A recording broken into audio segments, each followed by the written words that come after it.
Okay, so now you've sewn your pieces here, and what I did now is I took one of the pieces and turned them the right side out, and the other one I left inside out. Now what you do is you take one piece, you line them up, points meeting this way, and you're going to insert one piece into the other one.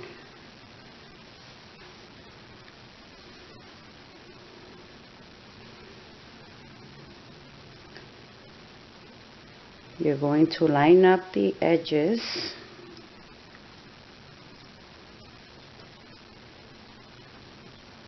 this edge with this edge. You're going to set them up together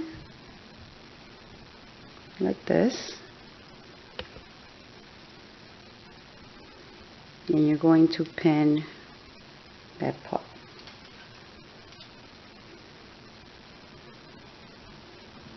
The reason I start in the middle is just so that everything is lined up properly. So I started in the middle right here. Now that you've pinned the center, you're just going to pin all around the rest of the two pieces together. So you got that one, and you're going to pin all around. Make sure you leave a small spot right here. That's your seam allowance. Okay, once you have your pins in, you're going to take that to your machine, and around where you've placed your pins, you're going to sew that section together. By the time you finish pinning, it should be like this. Okay, pin all the way down, all the way around, this way and this way. It should look like this. It should look like one piece. You go to your machine and you're going to sew all this section right here around. So I'm going to go and do that, and I'll be right back.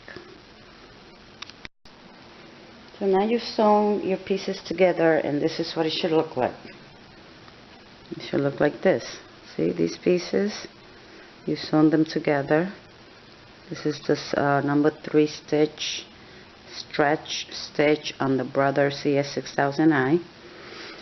Now you're going to turn your leggings inside out. And there you have it. We are almost done. This is what they look like so far. It is so simple. This is what you have so far. The next step we're going to work on is putting in the elastic. So now that I've shown you what it looks like, I'm going to flip it inside out again, because now I'm going to be marking where my elastic is going to go. This is the elastic that I mostly use. It's a Dritz non-roll elastic. This one is an inch.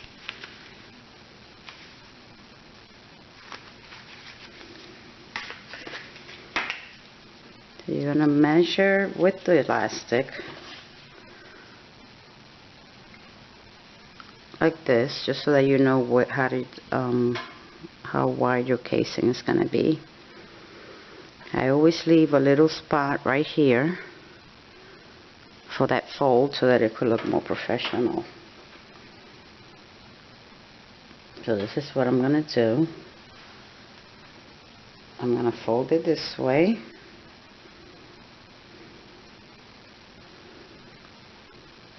And then I'm going to fold a little spot right here this way. I'm going to pin that.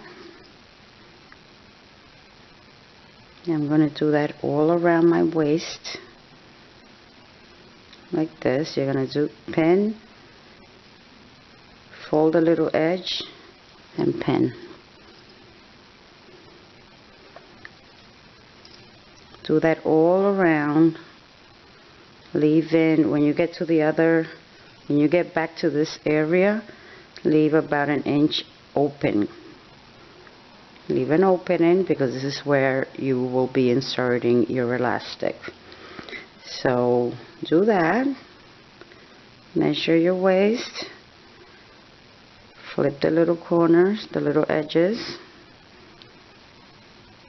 Pin all the way around, and when you get to the same area, leave about an inch so that we could insert our elastic. So I'm going to go to my machine and I'm going to sew that area. Now for that area you do not need the stretch stitch.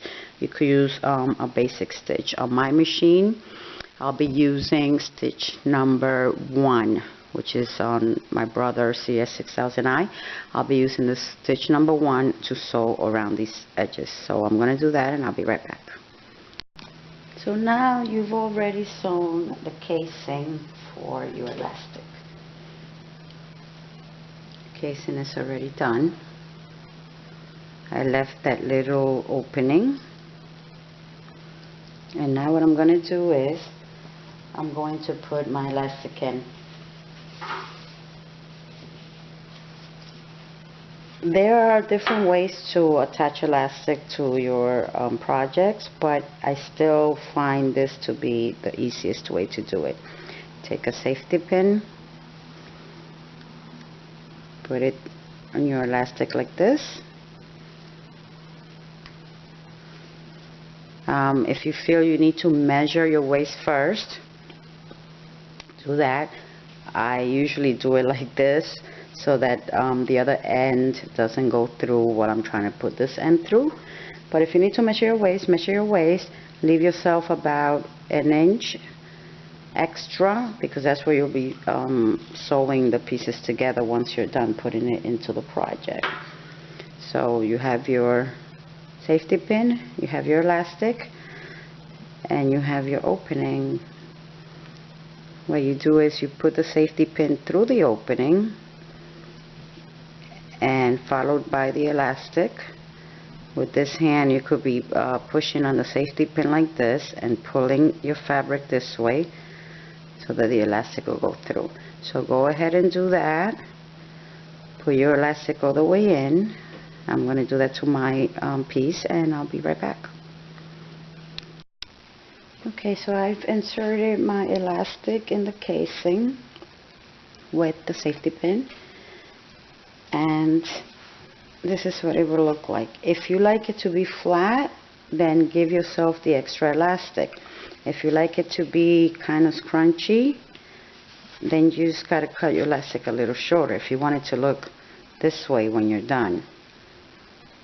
Okay, so I've already done that, and what you do now is you take the two ends of your elastic and you make like a little box like this. Make it like a little box, and you're going to go to the machine and you're going to sew around that box a few times. Even if you have to go this way, make connects on it, go across, just as many ways as you can to make sure that this is really secured before you close up your little opening. So I'm going to go and do that, and I'll be right back. Okay, just one small thing that I forgot to mention when you're doing the casing. Before you close your casing, just follow this all the way around and make sure that the elastic is going in the proper direction, that it's not twisted anywhere, and so that you have a nice neat look and you don't have any bends or anything in your elastic. So just double check that before you sew your little box. Okay, so now I've sewn my little box. You could just sew that any way you like, because you're not going to see that piece once you close the opening. I just cut off all the excess thread. That's your little box. You just want to make sure that it's strong and it doesn't come off when you're wearing your tights. So now you fit the elastic back in its little space in the casing, and the opening that you left, do that little fold so that it's nice and neat on the edge, and go to your machine and continue sewing just to close up that little opening. My elastic is now completed. It's in its casing, it's straight, it's flat all the way around, and it's got a nice little stretch to it, and it's great. The next step you're going to do, we're going to do the hem, and we are done. This one, originally I wanted it above the knee, and this is going to actually be a little below the knee. So I'm going to take less fabric on the hem area. So what you do with your hem is you fold it once, like this. You line it up, make sure that these areas are lined up so that it's nice and neat.